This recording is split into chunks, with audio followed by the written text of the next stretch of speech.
um dos casos mais icônicos da ufologia brasileira, talvez mundial. E aconteceu exatamente no ano de 1977, ano que este que vos fala nasceu.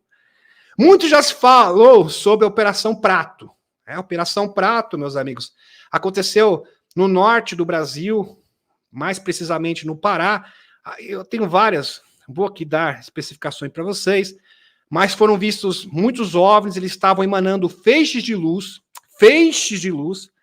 e esses feixes de luz estavam queimando pessoas, literalmente falando. Aliás, existem estudos que esses feixes de luz, eles são feitos para manipular o DNA humano. Então, quando um OVNI emite um feixe de luz do céu e atinge pessoas, é para manipular o DNA dessas pessoas. Isso pode ser feito tanto positivamente quanto negativamente. Tá ok? Muito bem. Tá? Então, por certo, foi isso que aconteceu nesse local, na Ilha de Marajó. Muito bem. Mas há uma história que muitas pessoas ainda não conhecem.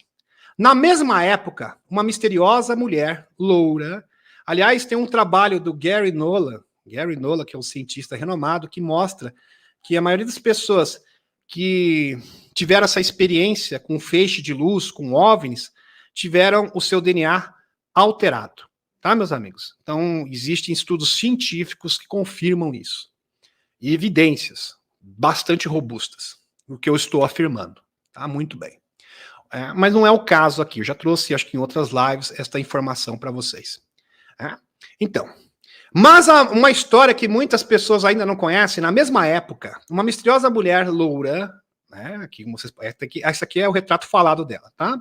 Apareceu na área do arquipélago de Marajó, na mesma onde ocorreram os eventos da operação em 1977, ou seja, no mesmo local, no mesmo estado, da Operação Prato, aonde vários OVNIs estavam, assim, atacando, né, pessoas através de feixe de luz. Esse feixe de luz pegava nas pessoas, algumas ficavam queimadas, né, algumas ficaram feridas com esses feixes de luz, e esses feixes de luz, por certo, são feitos para alterar, modificar o DNA das pessoas em experimentos genéticos pelos extraterrestres. Como eu havia dito, podem ser benevolentes ou negativos, esses experimentos.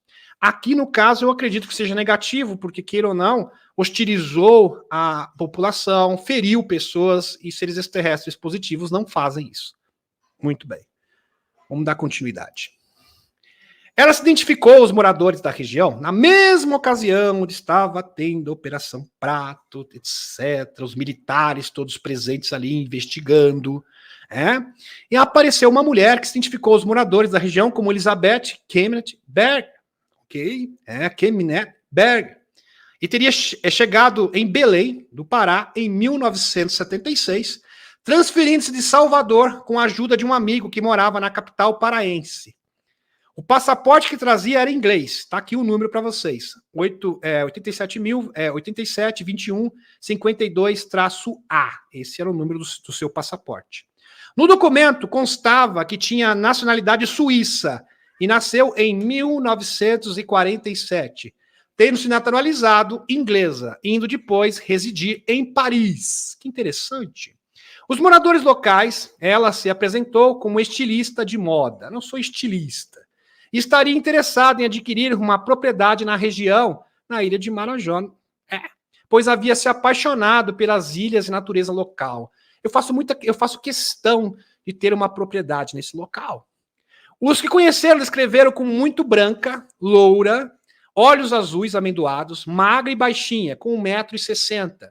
Sua vestimenta corriqueira consistia em vestidos longos, rentes aos pés, com mangas compridas, de punhos fechados, que chegavam até as mãos. Seus deslocamentos constantes por aquela zona foram realizados por João Olaia, Olaia aqui, comerciante, que fazia a ilha de barco para a Ilha do Meio. Então, ela se deslocava através desse João aqui, um barco, ela se deslocava até a cidade. E para outras ilhas circunvizinhas, com a tarefa de venda de alimentos e transporte de passageiros. Então tem o barqueiro nessa região, pelo menos nessa época havia um barqueiro que fazia essa ponte entre a ilha e a cidade. Beth conseguiu comprar terras na chamada Ilha do Meio. Se situa na Bahia do distrito de Emborai, pertencente ao município de Bragança. Aqui um abraço, se tiver alguém aqui de Belém do Pará, um abraço especial para vocês. A ilha se localiza abaixo da cidade de Urumajó, atual Augusto Correia, distante cerca de 6 horas de lancha do continente. Então, um pouco longe. Beth também, vamos chamar ela de Beth, tá, meus amigos? Beth, fica mais fácil. Beth também atraiu a atenção dos moradores de Bragança, porque ela tinha algumas práticas, assim, um tanto estranhas, bastante estranhas, por sinal. Ela comprou, semanalmente, por exemplo, ela comprava dos pescadores entre 200 quilos a 400 quilos de peixe. Que? É isso mesmo, quase meia tonelada. Isso por semana, tá, meus amigos? Por semana. Agora vamos ver isso por mês. Por mês dá mais de 1 tonelada de peixe. Tranquilo. Né? Passa de 1 tonelada. Ultrapassa 1 tonelada de peixe por mês. E uma mulher que morava supostamente sozinha. Isso não faz muito sentido, concorda comigo? Aliás, não faz sentido nenhum.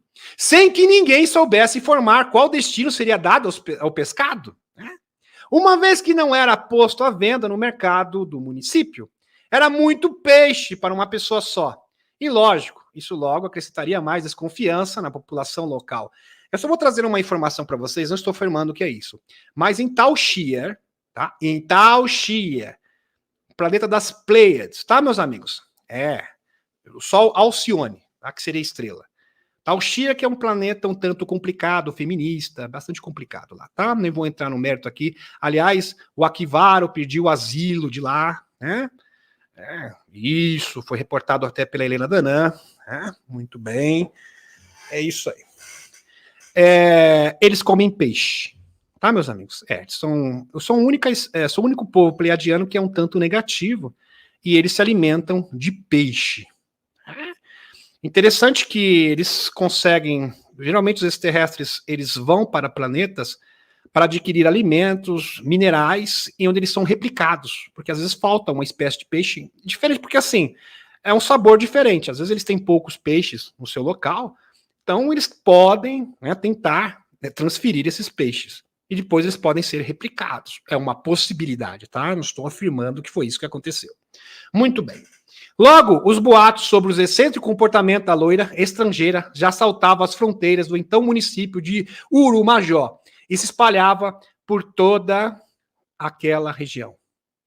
O Dakota Fritzer é de lá. Dakota Fritzer também.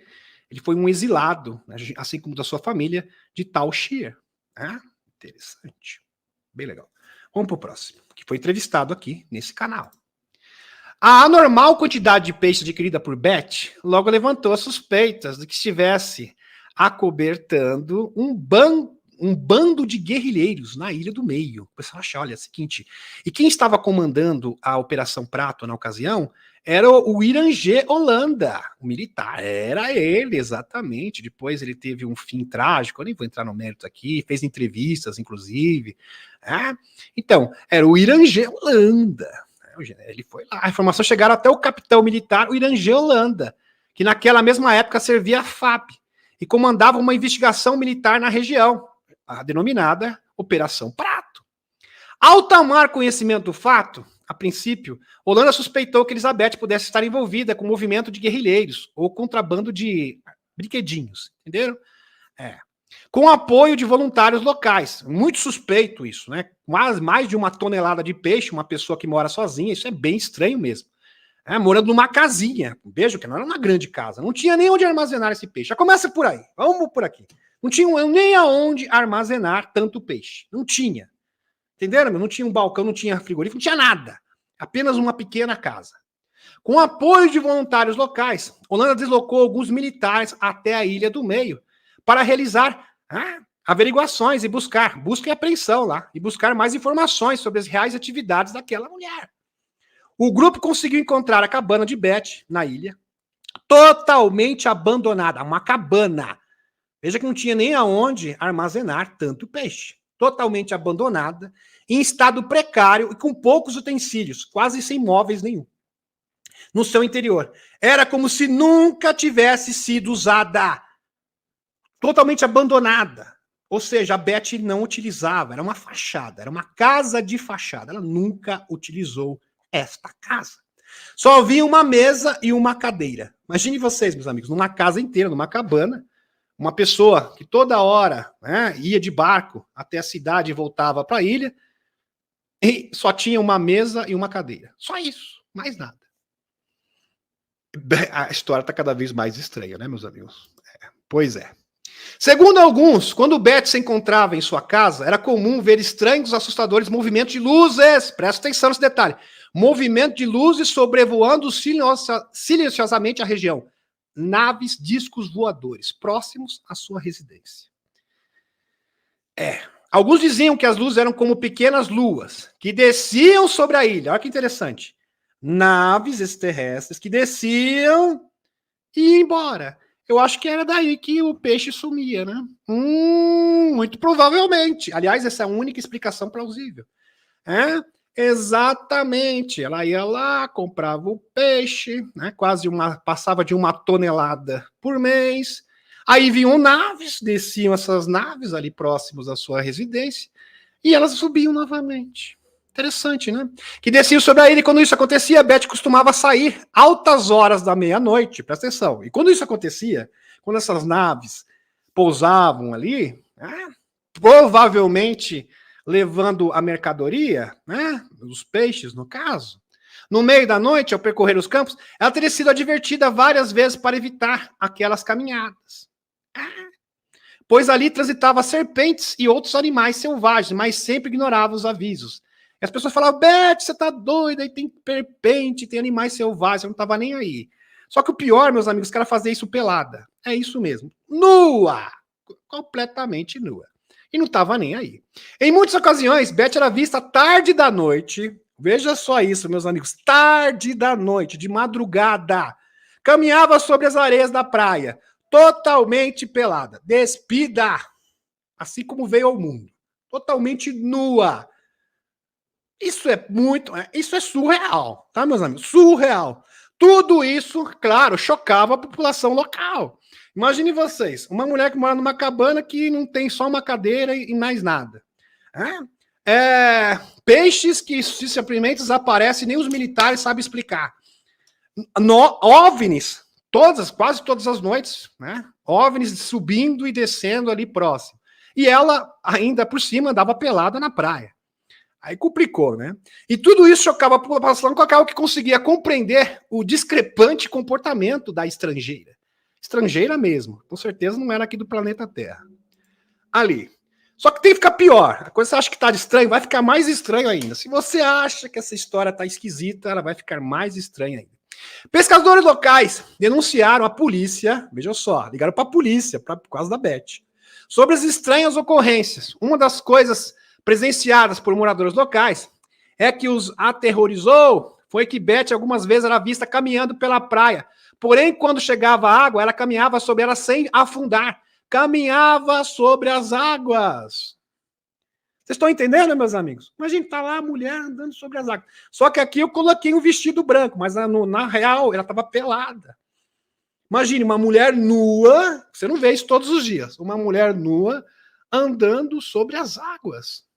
Assim como fez, como foi relatado, né? Nos evangelhos, Jesus andando sobre as águas, ela fazia. Como se estivesse levitando. Meus amigos, os moradores locais ficaram em pânico. Tinham medo dela. Bem interessante. Aqui. Depois de novos avistamentos de luzes estranhas na ilha, os moradores tornaram a ilha delegacia. Não aguentaram mais. Não aguentaram mais essa Beth, não aguento mais essa mulher. Vou para a delegacia fazer uma denúncia. Ela tem que ser presa, tem que ser detida. A Beth, mais uma vez, foi chamada a depor na delegacia, mas logo foi liberada. Não acharam nada, né, que incriminasse, foi liberada. Tempos depois, como parava sobre ela ainda a desconfiança das autoridades, consta que a Polícia Federal, olha só, até a Polícia Federal foi atrás dela. A Polícia Federal se envolveu no caso e passou a investigar a história. Beth teria, inclusive, ido a Brasília. Ninguém sabe fazer o quê. Isso é bem interessante. Beth foi a Brasília. Quem sabe ela foi falar com o presidente. Mas nada se apurou contra ela. Muito bem, nada.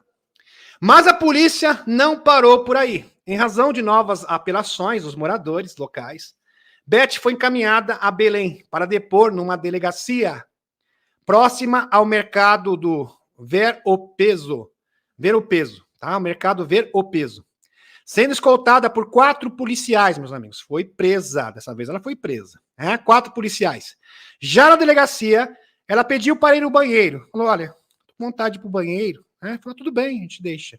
Que havia mercado, que havia mercado. Muito bem. Foi acompanhada, no caso, escoltada por 2 policiais. Depois de um tempo, como ela não saía, vejam só, meus amigos, lembra do que eu falei sobre a mulher? No caso da Argentina, das eleições da Argentina, na cabine de votação. Interessante. Pediu para o banheiro e não saía mais do banheiro. A Beth não saía mais do banheiro. Passou um tempo, nada de Beth. Para seu espanto, mas depois de um tempo, como ela não saía, resolveram arrombar a porta. Falaram, Beth, você tá aí? Não respondia. Arrombaram a porta. Para seu espanto, meus amigos, não havia ninguém lá dentro. E o mais incrível, o banheiro não tinha janelas. Vamos frisar aqui. O banheiro não tinha janelas. Então não tinha como escapar. Vejam só. Estava no banheiro, 2 policiais esperando. Tem como fugir, impossível. E o banheiro sem janelas. Isso não tem explicação. Tá? E não havia por onde sair senão pela porta. Beth nunca mais foi vista. A Polícia Federal encaminhou o caso à Interpol. Olha que interessante. Alguns anos se passaram e em 1985, ok? Por ocasião do terremoto de Los Angeles, Estados Unidos, uma foto do pessoal que ajudava no resgate permitiu à Interpol identificar Beth, que estava vestida de enfermeira nessa ocasião nos Estados Unidos, em Los Angeles. Apesar das buscas, não foi possível localizá-la. A última pista da investigação internacional teria identificado Beth em Seul, na Coreia, mas também não levou a nada. Ela simplesmente desaparecia e ninguém consegue capturá-la. O caso, afinal, nunca seria resolvido. E a pergunta, quem era a Beth, afinal, deu margem a especulações. Bom, vamos linkar essa informação da Beth, não só com essa da Argentina, mas do Valiant Thor. Valiant Thor, 1957. Valiant Thor, que foi validado, inclusive, por agentes federais. A sua história é o Frank Strangers, um estranho no Pentágono. E o próprio sobrinho do almirante Byrd, na ocasião. Interessante que o Valiant Thor, ele ficou, não preso, mas diz que ele foi hóspede, mas ele ficava num apartamento, aonde ele não podia sair. Ele ficava ali preso nesse apartamento, numa prisão domiciliar, vamos colocar assim, apesar que a casa não era dele. E ele simplesmente sumia, meus amigos. Ele sumia e reaparecia, ninguém conseguia detê-lo. Isso é uma característica dos extraterrestres, eles conseguem se teletransportar. É uma habilidade nata desses seres. E muito provavelmente é o caso da Beth também. Então, Valiant Thor, em várias ocasiões, se você for ver o livro do Frank Strangers, que eu já trouxe para vocês, ele se teletransportava. Então, ele estava num local, ia para o outro, reaparecia em outro lugar. Aliás, o Valiant Thor ele teve contato não só com o governo dos Estados Unidos, mas também teve contato com o governo da Rússia em 1957. E ele que trouxe o livro russo das raças alienígenas, veio da mão do Valiant Thor. Ele deu uma versão desse livro com catálogo das raças extraterrestres, falando do Conselho dos Cinco. Olha que maravilhoso. Fala da importância. Se você for ler o livro russo das raças alienígenas, você vai ver a importância do Conselho dos Cinco no livro. E é um dos maiores catálogos, um dos melhores catálogos de raças terrestres. Talvez agora foi superado pela Helena no livro O Presente das Estrelas, que também é um catálogo impressionante. Aliás, os dois eu recomendo muito.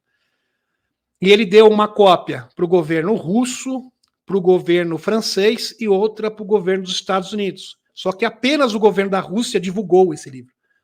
Então existe uma cópia também na França e nos Estados Unidos. É impressionante. Então o Valiant Thor, assim como o Dom, o seu irmão, conseguiam se teletransportar a todo o momento. Muitos, por certo, foi o caso da Beth também, que é um caso icônico da ufologia no Brasil.